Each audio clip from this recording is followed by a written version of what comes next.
Theory. Pull off the couch, get comfy. Welcome to the War for another week. And Chris, look, the best news I've heard all year. Paris Hilton's finally in jail. Absolutely. The slapper is in the slammer. Put away for driving offences. And, of course, back home here, funnily enough, it looks like Channel 7's news boss, Peter Meakin, could also be locked up for driving offences. And, gee, Rui, I reckon it's a pity they can't share a cell together. Because, I mean, Paris is just Meakin's type. Exactly. She's a dumb bimbo airhead. He would sign her up to host Today Tonight in no time. Perfect. Did you see also John Howard was very much in election mode at his party's big federal council meeting on the weekend? Yeah, and I can't believe people are saying that Howard's looking tired and out of ideas. I mean, this was Howard's election pitch back in 2004. This election, ladies and gentlemen, will be about trust. Who do you trust? Who do you trust? Who do you trust? Now, here he is last weekend. He's a completely new man. The question I pose to the Australian people, quite directly, is this: who do you trust?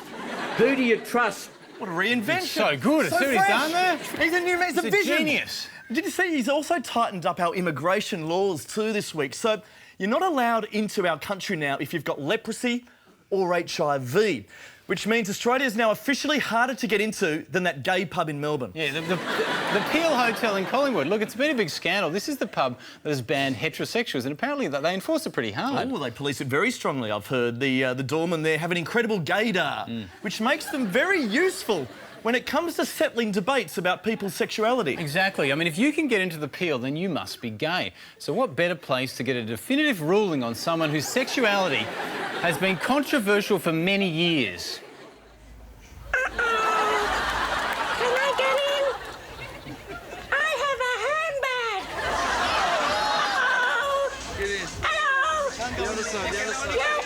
Oh, but it's the pepper one. The pepper one's gay.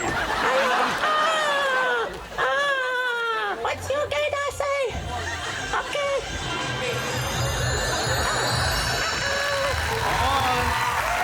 There's the proof. Tinky Winky's a homo. Case closed. Exactly. That is big news. And you know where that'd be big news is in Poland.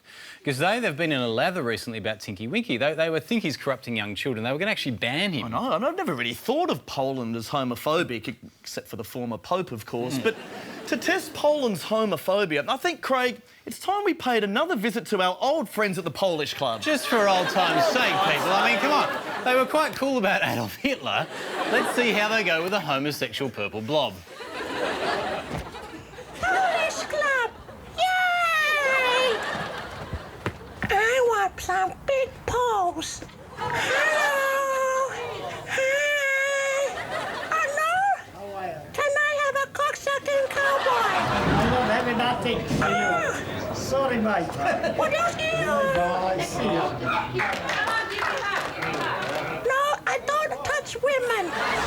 Hello, big boy. Help me. Yes. Help me.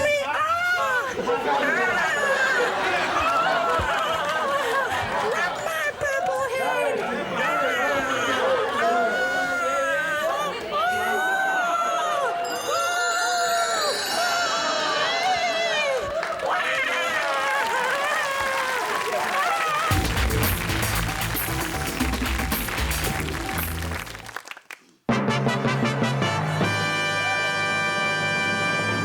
Another question. Yes, thank you. I'd just like to ask you 10 questions, Sophia. 10 questions. Sophia, first, you've been described as Italy's answer to Rowena Wallace. Is that fair? To what? Second, you're an actress from the Mediterranean, No. so why have you never worked with Nick Giannopoulos speak before? slowly. Don't interrupt. I haven't finished. Third, do you think your topless scenes in Two Nights with Cleopatra are to blame for global warming? Fourth, is there any truth to rumours you failed the screen test for the role of Frodo Baggins? Fifth, some say you had a fling with Cary Grant. Would you consider one with George Negus? Sixth, be honest, is that you doing the voice of Cartman in South Park? Seventh, it looks like you're trying to write a letter. Would you like some help? Eighth, would you be my new girlfriend? The Veronicas are starting to annoy me. Ninth, who let the dogs out? Ruff, ruff, ruff. And 10th, this is something that we all secretly wonder, as the world's most refined actress, do you ever fart? Now. Out the door. Yeah, okay, this way. Excuse me. Oh, my God, how terrible person he was. And in that film, you were directed by... Silly. Well, it seems that these days everyone's coming up with their own plans to combat climate change. First, George Bush came up with a new one last week. It's a two-step plan. One, drill more oil, then retire. Yeah, and this week China came up with their own plan, and didn't that raise a few eyebrows? Well, not really. Yeah, didn't you watch the news on Monday night? It raised heaps of eyebrows. The Chinese government stressed today that developing countries like itself should not have the same energy restrictions as developed countries. In fact, China has called for the first world to shoulder even more of the burden on climate change, especially when it comes to the distribution of high-tech green energy equipment. And then on the weekend, John Howard revealed his own climate change plan. Yeah, now his plan involves setting no greenhouse targets. In fact, the only environmental target he's set is this one. No, he doesn't like Garrett's plan at all, does he? No. Well, I reckon they both need to do is have a look at my plan. The Licciardello plan. That's right, because there's one obvious producer of carbon dioxide that no one is talking about, and it's about time someone did something about it. Do you know what the greatest cause of global warming in the world is? I'm assuming pollution emissions. Yeah, us breathing out. Right. That's why we've invented environmental breathing. Do you realise that if you breathe as little as 0 times per minute, you would create 2,000 trees a year, in effect? Oh, really? Isn't that amazing? We'll just get you to try some environmental breathing. Breathe in. Go. That's 20 seconds. Can you feel the effect you're having on the environment? It's amazing. It's so simple. Just keep it in. Can you feel the difference you're making to the environment at the moment? Go a bit longer. No, hold in. You're doing really well. 1:10. You feeling good? Go breathe. Do you think you could do that for the rest of your life? Well, I wouldn't do it every day, no. Holding your breath isn't for you. Big air restriction units. All you do is simply put this air restriction tube over your head, and it automatically stops the carbon dioxide being released into the air. You just let it sit like that. This actually purifies the air while you're breathing it. Can you tell? It's a lot clearer. Yeah. It's making me a little bit dizzy. It's a rush of adrenaline because you're helping save the environment. Are you feeling that rush?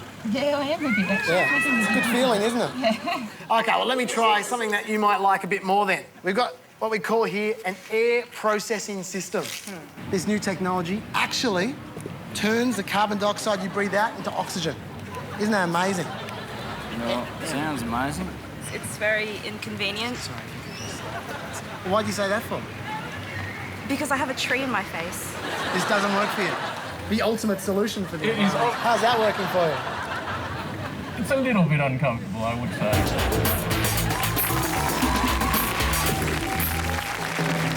Next week on ABC, it's finally the men's turn to talk about their favourite reading material on the First Tuesday Porno Club. And our first magazine this week is Teen XXX. From the latest contemporary stick mags... What did you think, Jason? I was very disappointed. The tit shots in the March edition were much, much better. ...to one of the all-time Black Label classics. Well, to be frank, I had a lot of trouble masturbating to this. Oh, no, I disagree with that. I actually rubbed myself raw. Make a date with the First Tuesday Porno Club. 10 o'clock next week on ABC. Do you like a shaved minge?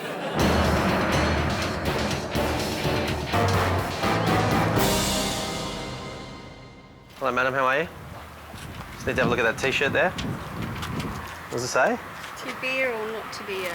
Why are you wearing jokes on T-shirts? Are you serious? Yeah, absolutely. Sorry, yeah. I didn't mean to be offensive. Okay, all right, well, I'm sorry. I'm just doing my job, madam. That is a wacky comedy T-shirt. I had no idea. Do you think that's funny? Luck of the Irish just ran out. $100. Talks ship, show me the code. What does that mean? It's like a geek stuff. You think that's funny? If you're a geek, yeah. If you're normal people, probably not. Is this some sort of joke? No, it's serious. Your mum can smash anyone. Yeah. Well, where is she? Because I'll take her. Yeah. Yeah? I think you can smash me. Yeah. You're trying to be funny, aren't you? No. You are? No. Sorry, mate. That's a wacky comedy T-shirt. Yeah. $150 fine. Your mum will smash you when you get that. No, it's not a job. I just like it. Well, I like giving fines too, so you've just got one. I can't It's not a matter of accepting it. I'm the Citizens Infringement Officer. I have the authority to do this. What's this? T-shirt. No. T-shirt. Minimalism.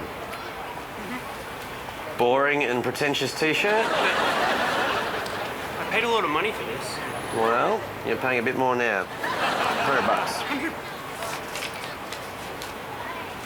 Go. I'm gonna have to ask you to remove the shirt, sir. Mate, I can't. Can't remove the shirt? Why not? I like the shirt. You can keep the shirt. Yeah. I'm just saying you can't wear it in this area. Okay. All right? Can you please remove it? All right. Take it off. Now? Yes, thank you. All right. All right. Thanks, go. mate.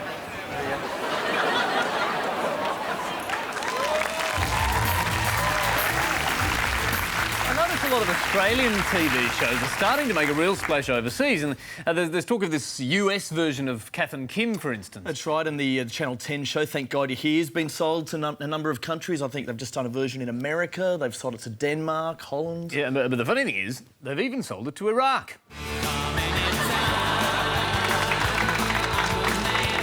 يا مصطفى نصيبك ورا الباب تفضل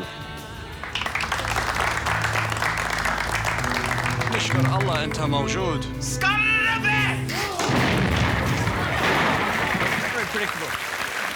And speaking of suicide bombers, there was a survey done in America asking people if they could remember the year that 9/11 took place. And get this, 30% of the people polled couldn't recall that it was 2001. Had no idea. I think that's fair enough. It's not like September 11. It's not an important day in the American psyche or anything. It's not the sort of date that would stick in the memory. I guess not. Only the loss of 3,000 lives and the destruction of buildings in New York and Washington. Quite forgettable, really. I can't remember it at all. Just how much knowledge does the average American have about 9/11? Well, Charles Firth hit the streets of New York to find out. What year did the 9/11 terrorist attack take place? 2000. Wasn't it 2002, I think? 2004. And I was in New York when it happened. I don't even remember. In what month did the 9/11 attacks take place? October. I think. August, I think. August. 9th month, was it October? Can you recall the exact date of the 9/11 attacks? Well, it was September 9th. September 9th. Yeah, it was, what? September, 9/11, September 1st. September the 1st. Wasn't it 16th, I think? 15th? Wasn't it 16th? 16th of August. Okay. What religion did the 9/11 terrorists belong to? Was it Hindu, Islam, or atheist? Hindu. Hindu? They were stupid. That's what religion they were. They were stupid. They were like some stupid Muslims, whoever they were. How many people died in the 9/11 attacks? Was it 3,000, 30,000, or 3 million? 30,000? 30,000. I don't want to be wrong. It was a lot. Millions. Millions? Yeah, I guess. So we put 3 million? Yeah, go ahead. Millions. In which two cities did the 9/11 attacks take place? Pennsylvania and New York City. New York. And? I just believe New York. In two cities? Yeah. Wow, that's interesting. I thought it was only New York City, unless something I missed. Yeah? Did I miss something?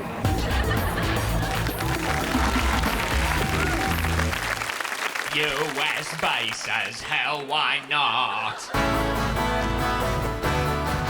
You can build them out of baby seals. Forget those things I used to say. I've sold out in a major way. I used to twist and turn on stage. Now I do that on the issues. You gotta help me live this down. 'Cause I don't want to be brown, brown, brown, brown. Got no time for land protection. Busy stacking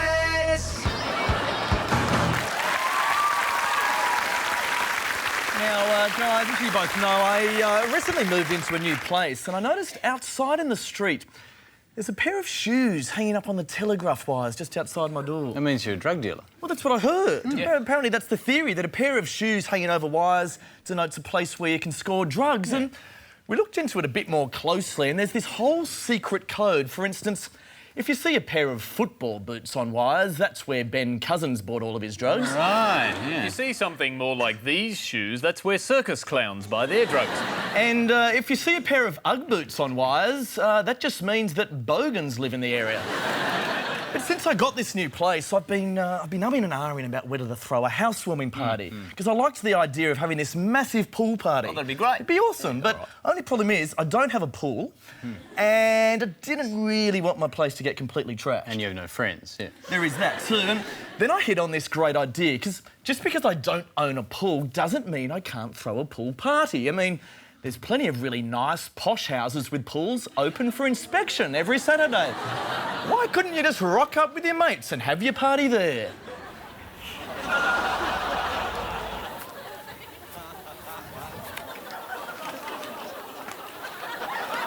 Excuse me. For a party!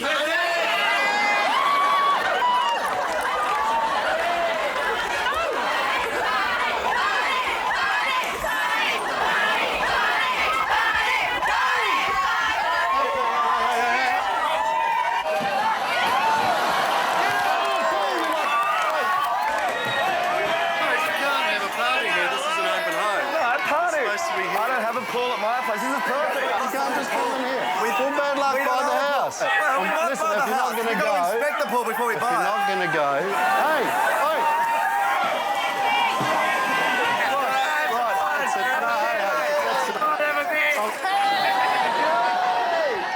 Tell the cops they can come too.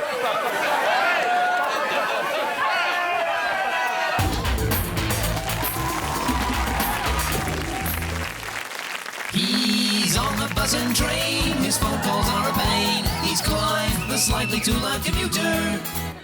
Oh, hello, is that Dr. Beattie? It's Clive. Listen, I've been through about 50 of those little containers you gave me for my sperm sample. Yeah, but I keep missing the cup. Well, I can't predict the force of the ejaculate. Well, my mate came over last night to help me out, and it hit him in the eye. I reckon I could fill a bucket. Well, I mean, I've got a few drops that I managed to get in here. It's not the full wad or anything. It's like, ooh, sorry, mate. Sorry.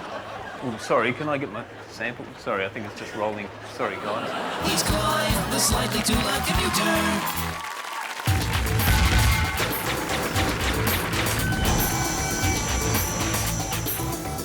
Plenty to fix, as always, Craig. And the first thing we fixed is our titles, which is good. But also, looking under the bonnet, there's plenty of other things there. First cab off the rank is Malcolm Turnbull.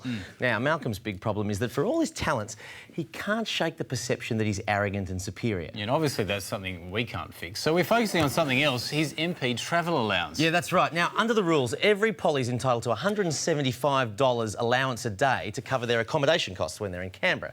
Now, Malcolm doesn't actually stay at a hotel, though. He stays in an apartment owned by his wife and gives the $175 to her. Fair enough. The Turnbulls need every cent they can get. They're only worth $100 million. Yeah, well, it was news to me that Lucy Turnbull was running a hotel in Canberra. So last time I was there, I tried to book myself a room. Who is this? It's Julian from The Chaser. I'm in Canberra for the night. Julian. Very good to see nice you. It's good. I'm in Canberra for the night and I need somewhere to stay. I wonder if I could lease this place from your wife. Is that all right? No, well, you know, my wife is very concerned about who I spend the night with. And you're the type of fellow that I don't think she'd want to have in the place. Well, the only problem is I only got like about $100, and how much is it for you? No, it's not the money. It's not $175 a night, isn't it? No, it's not the money, it's you see. Have you seen some of the good quality accommodation you can get around Canberra, Malcolm? Look at that. Budget in, that's less than $175 a night. Good, much better, very good service. Oh, adult films on demand? Well, that's obviously more to your taste. Right, OK. All right, well, I suppose you can afford it, can't you? But then again, you're not really paying for it. We're paying for it. Oh, look, that's a pathetic thing to say. Oh, come on. I could sleep under that tree. It doesn't matter where I stay. the government pays me The the same amount, right? I just think the So landlord's you not giving understand. you a good deal. I just reckon you should negotiate with That's between me and the landlord. Right, okay. Well, so you're going to turf me out? Where am I going to stay? No, I think you should go. I think clearly the adult films is what you need, and All you right. should go somewhere else. It's the Canberra budget in. Well, at least one of us is looking after the budget then. Okay. See ya. Now, the next thing to fix is these bloody big newspapers, the so-called broadsheets, and they can be a bloody pain to read. Yeah, well, the good news is that Fairfax is now reducing the size of their broadsheets in line with the cuts to the quality of their broadsheets. Yes, great. Now, thank Christ for that, but if only the Australian newspaper would follow suit. I personally find it impossible to read it on public transport.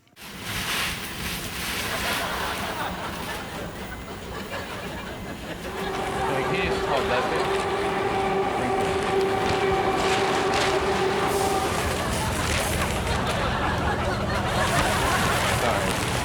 Sport over there? Here's sport here. I found sport. I got sport. I wish they'd make these papers smaller.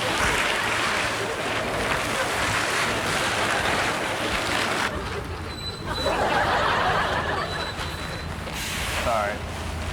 Just trying to find business. Can you tell me if there's any jobs going with company notices there?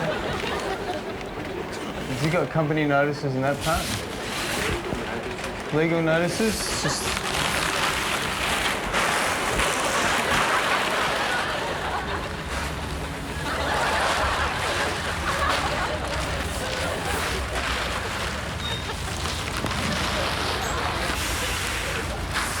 You hold that bit there.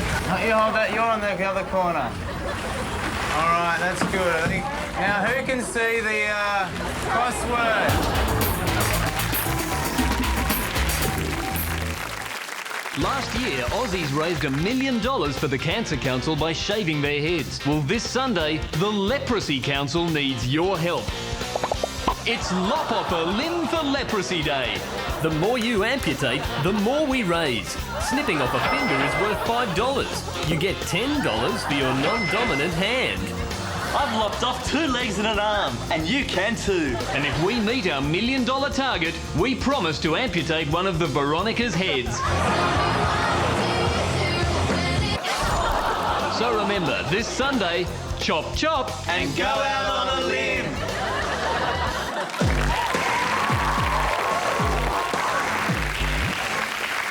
Ad road test time again, and before we get into it, we've actually had a number of requests to road test the new ad for Tooheys Beer. Yes, we have. Well, here it is. And normally, of course, we'd be more than happy to test the premise of any ad. But in this case, we are still trying to work out what the hell the premise is. It's not readily apparent. No, it's not. In fact, the only thing I took away from the ad was that there was someone on television with a more ridiculous haircut than you. It's called fashion, Chris.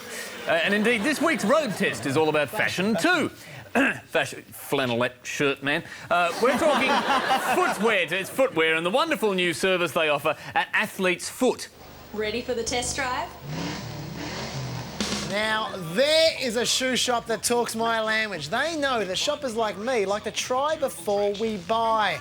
Bring on the mud trays in all shops, I say. It is great customer service, but is the rhetoric of the ad reflected in real life? I mean, how would the shop really respond if you started testing their shoes on various different terrains? What? Can I have 10 halves in these ones here? These are pretty good. Can I test drive them? What do you mean test drive? You know, where you get the terrains out and like and all different kinds of terrains. No, we don't have the terrains here, mate. Oh, yeah? No. Oh, it's a good thing I brought a few of my own. Got some terrains? There we go. Test drive? Yeah. Let's go. There you go. Let's try paint. Yeah. Let's try tar. Oh, yeah. Yay. This is great. Oh, these are really good. We got to call security. Oh, hang on, I'm just test driving the shoes. Test driving the shoe. These are great. That's the test drive. We'll pay for it. Oh, yeah. What about sand? Oh, yeah. What happens if I go to the beach? What if I step in the dog turd at the beach? What happens if I walk on the beach and there's a paint bomb on the dog turd and there's tar everywhere? What happens then? What happens when you're at the beach and there's dog shit everywhere and jelly and paint? It makes you so mad you want to stamp in it and stamp and stamp. You guys should have the terrains already. Most people don't bring their own, you know? You can try those shoes out here, mate, before you go. Mate. That's not how it works, doesn't it? What ad? I reckon you ought to get the lady from the ad out. She was much friendlier than you. How's shoes going? Not bad. I prefer it half a size up, but you can have them back. That was not the service I was expecting at all. And let's chalk that up as another failed road test. And remember, drop us a line on the War Guest Book if there's an ad on TV that you think deserves the road test treatment. And feel free also to check out the podcast of the show. So we'll catch you next week. Until then. Good night.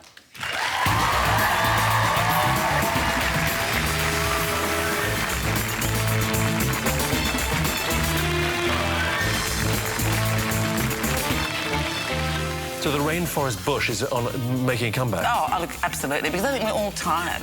We're all tired of being reduced to looking like 13-year-old elite. Have you ever plaited yours? Well, no, because it hasn't grown back enough yet, but when it has... Plaits? No, I prefer pigtails. We can see that. Floral arrangement, yes, yes. Can you? Oh, dear.